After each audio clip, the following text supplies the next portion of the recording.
properly posted meeting, you can still talk about things that come up within that 48-hour window.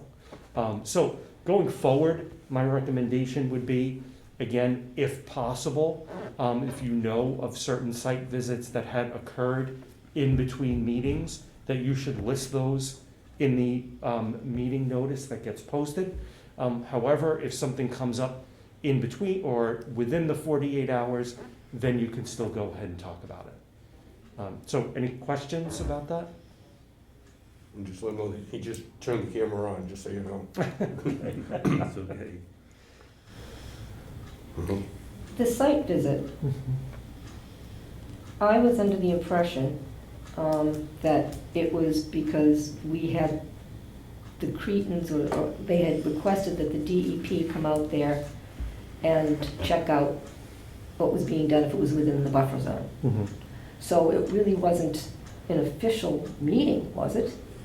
No. Well, so the site visit itself is not a meeting Right. under any circumstance, unless the board, the commissioners are going to talk amongst themselves, which you really shouldn't be doing on a site visit, Right. because you really can't conduct a site visit in compliance with the open meeting law. So it's fine to, you don't have to post anything with respect to the site visit in advance. It's only when you're going to come back here and then talk about what you saw at the site visit that you then have to have a specific agenda item if you knew about it more than 48 hours in advance. Can I, without being out of order, can I just, this site visit was requested by the Cretans through the DEP in Boston and the DEP in Lakeville. The DEP invited us. So, let's clarify that this had nothing to do with this board. The board didn't request to go out on the site visit. This site visit was requested by the Cretans. Understood. So, Okay. and again, you know, the site visit itself is not subject to the open meeting law. There's no issues with that. Okay. The only issue is when you're going to talk about a site visit at a meeting, you should put as much information in the notice as you can at the time that the notice is posted. Okay? So I suggest that we do two things here tonight. The first is, just as we did last time, that you vote to acknowledge receipt of the complaint and authorize me to respond on your behalf. And then the second thing is, I suggest that you recreate the discussion that you had on September 22nd regarding what happened at that site visit.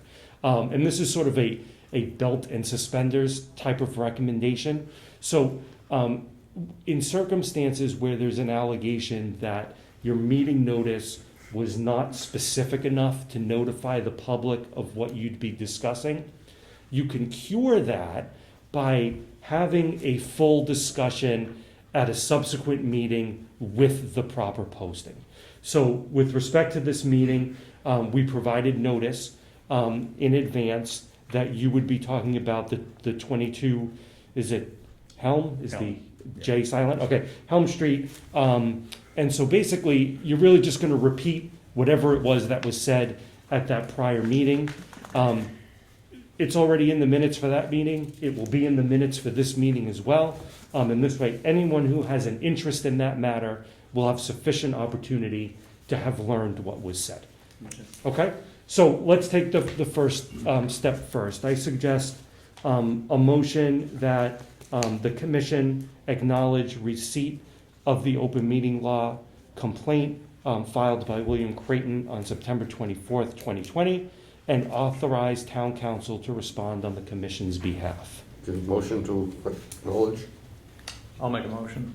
second, Second. all in favor, aye. Aye. Okay, so now under the second matter, if you would, I think, Mr. Chair, you led the discussion, correct? I just informed Yeah.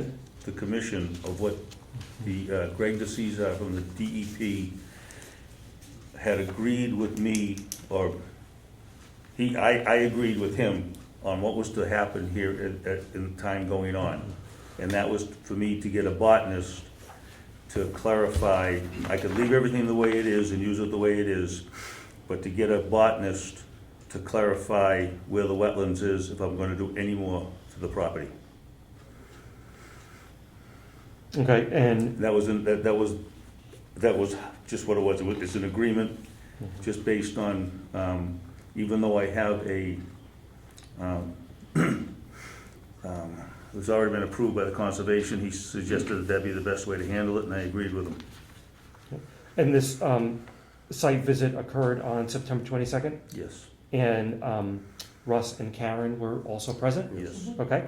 And two gentlemen from the DEP, Greg Caesar? and Mike Whiteside were there. They checked the fill on the property. Yes, Okay. Anything else for discussion on that matter? that was it, yeah. The only other thing was, I wasn't getting the emails, so I made a comment that I wasn't getting emails. Okay. Are you getting emails now? If I look in my junk mail. Okay. I think I have a comment now, which I think I might have asked. Did they put a timeline on that? No. No. Yeah. I think you said that Yeah. initially too. And it was now in the hands of the DEP, correct? Yes. It's Yes. not up to the Conservation Right. Commission anymore. Right, it's basically myself and DEP at this point, because it was requested by the Creightons to almost to leave the Conservation Commission out of it, and they went directly to DEP. And so DEP's gonna handle it from this point forward? Yes, Yes. Okay. So how does that work? Saying like No, it's 3 years? Is it always now? it's just gonna be, if I wanna do any more to the property, I have to get a botanist first, come back in front of this board, and get another request for determination. Okay. If I do nothing else, it can just stay the way it is. sure. Any further discussion on that? No? Okay, then I guess that brings us to the end of the agenda. That's the end of the agenda. Do we open to the public? That's up to you. Okay, yes? William Creighton, 53 Vineyard Road. I was not at the site walk, but I know two people who were attempted to be on the site walk, but were not allowed to be on the property. They did talk to Mr. Cesare from the DEP. They have a completely different understanding of what was agreed to. Okay, well, it's up to the DEP. We really can't go any further on any discussion without the DEP involved. And it's not being on the agenda. That's not true. You are an independently appointed board by the town. They cannot usurp your authority in the town.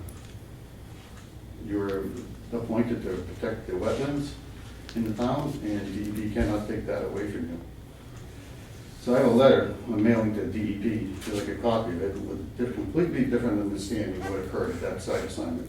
The DEP would like Mr. Noonan to file with the Abington Conservation Commission about all the work that's been done and all the future work's been done.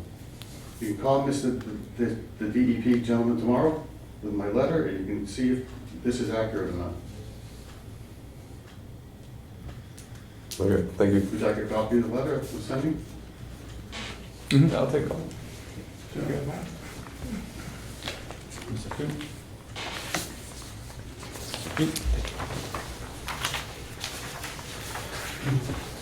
And part of it is the meeting that was in February. The board was presented with a document of the wetlands. That document is not accurate. If you go to the 2008 filing that Mr. Noonan did, there's a drawing by Mr. Caligari, and it shows the wetlands and the wetland buffer at a completely different location than the document you used in February. So I'm asking the board to please review the 2008 document by Mr. Caligari that Mr. Noonan paid for. Look at the wetland and the buffer wetland lines on that document. You compare it to the one you received in February, and you'll see they're completely different. Okay, thank you.